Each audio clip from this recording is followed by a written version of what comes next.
This video will show you how to replace the power steering rack bellows boot on a Toyota Matrix. This will be located on your power steering rack on either side of your vehicle. Let's get into it. Okay friend, let's get started on our job. The first thing we have to do is safely raise and support the front of the vehicle so the wheel's off the ground. Now once we've completed that, we're going to remove all 5 of our 21mm lug nuts and the wheel.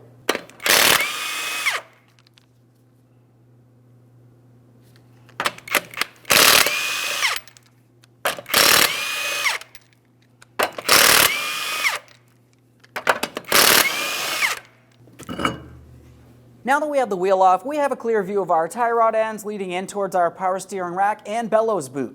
We're going to start at our jam nut here.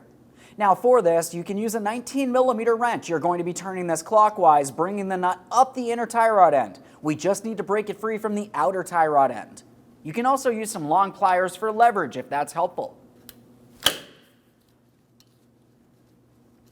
There we are, we've got plenty of movement from that now. Let's continue on to our outer tie rod end mounting nut. For this, you're going to find that you have a locking cotter pin up along the top. Go ahead and remove it and dispose of it properly. Now our cotter pin is extremely rotted, so I'm just going to continue on to removing as much of it as possible, and I'll remove the mounting nut afterward. Now that we have the cotter pin out of the way, we'll be using a 17mm for our mounting nut. We have a lot of rust on ours, so I'm going to tap this into place.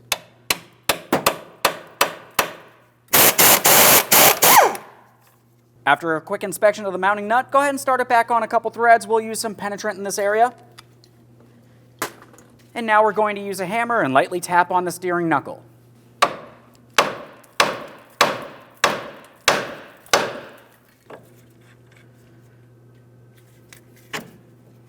Now at this point, we can take hold of our tie rod ends. We're going to start turning the outer tie rod end counterclockwise, unscrewing it from the inner tie rod end. Keep track of the amount of turns it takes to remove it, and go ahead and write that number down.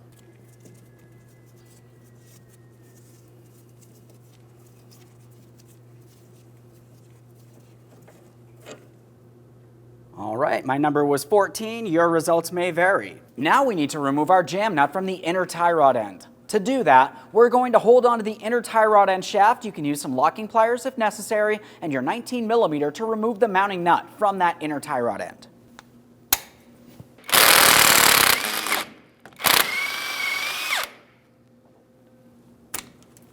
Continuing on, we need to follow the inner tie rod end in towards the power steering rack. In this area, we're going to find our power steering rack bellows boot. To start removing this bellows boot, we're going to be using some long nose pliers. At the very end of the bellows boot, we have a squeezable clamp, so I'm going to grab onto the 3 ears. We'll squeeze them towards each other and remove that clamp. If it feels like this clamp is rotted and weak, you can replace it with a wire tie. Let's continue on to the next clamp on the inboard side here. In this area, this is a single-time use clamp. We're essentially going to break it to remove it.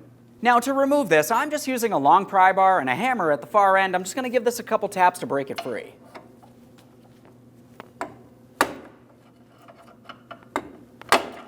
Once you have it broken free, just go ahead and remove it.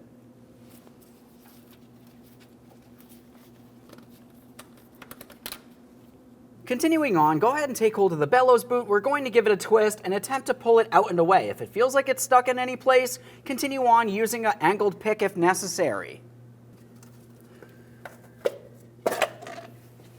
Now with your inner tie rod end, you're going to find that it came with a grease packet. This is important to use in the ball and socket joint of the inner tie rod end. We're only going to use approximately 90% of this. Go ahead and press it right in there. I'm going to use a glove finger and I'll work this around as necessary. We can also move the inner tie rod end around so we can gain access to all points of this ball and socket. After lubricating that, we need to make sure we lubricate on the inner tie rod end in the area that the bellows boot is going to sit. They made a clear marking where the end of the bellows boot should be, so let's go ahead and apply a thin amount of lubricant here as well. Spread it around with a gloved finger. This is going to help the alignment professional in the end. As we take this bellows boot and slide it on the inner tie rod end, we need to take the larger diameter side and slide it over the power steering rack. Once we have it in the proper placement on the power steering rack, go ahead and hold it in place. You can use a wire tie for this.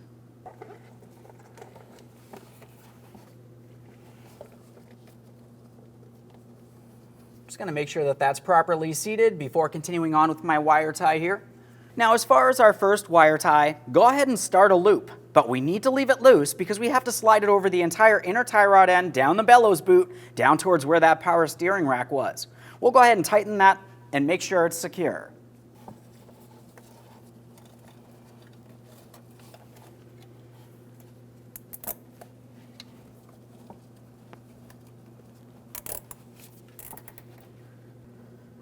To help ensure that I have this properly tightened, I'm using some long nose pliers. That's giving me a little bit more leverage here. We'll continue on by removing any excess.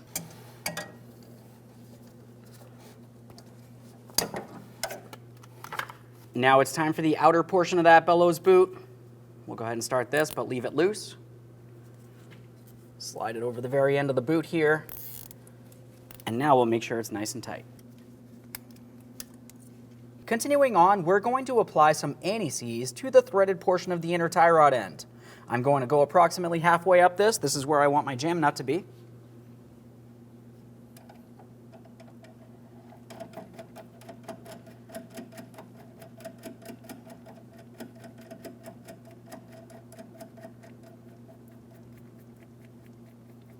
Let's use some anti-seize on the outer portion of the outer tie rod end on the threaded area here. Now it's time for installation of our outer tie rod end. When we go to install this, let's make sure we install it the same amount of turns it took to remove it. There we are, that's my 14 turns that I had for my application. Once we have that done, we can get the outer tie rod end back into our steering knuckle. We can make our adjustments as necessary here. Once you have that in place, go ahead and start on your castle nut. Once it's started on, snug it up and torque it to 36 foot-pounds.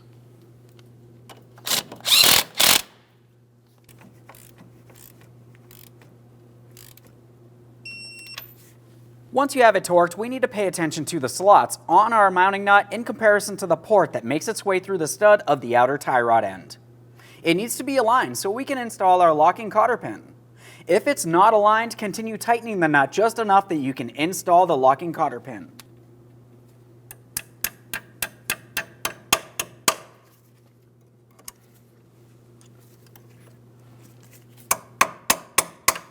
We'll pin this over so there's no way this mounting nut can loosen up on its own while we're driving down the road. For the jam nut, we're going to turn this counterclockwise, bringing it all the way up against the outer tie rod end. We'll make sure it's nice and tight. You can use a wrench or some long pliers.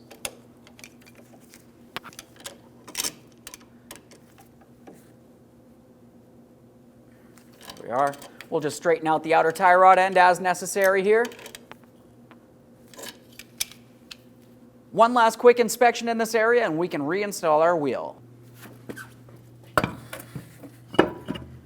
Once you have the wheel in place, go ahead and start on all 5 of your 21mm lug nuts. We'll bottom them out in a crisscross manner, get the wheel back on the ground, and then torque each of them to 76 foot-pounds.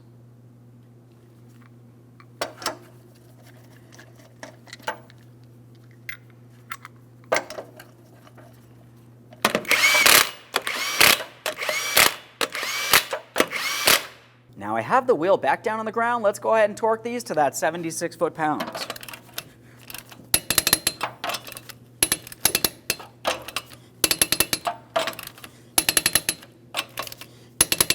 Okay friend, we finished our installation. Now the next thing you have to do is take your vehicle for a road test down to your local alignment shop. Thanks for watching. When only the best will do, demand TRQ. The only company that lets you view before you do. TRQ is committed to offering the highest quality aftermarket auto parts that are engineered for peace of mind. Thanks for using and viewing with TRQ.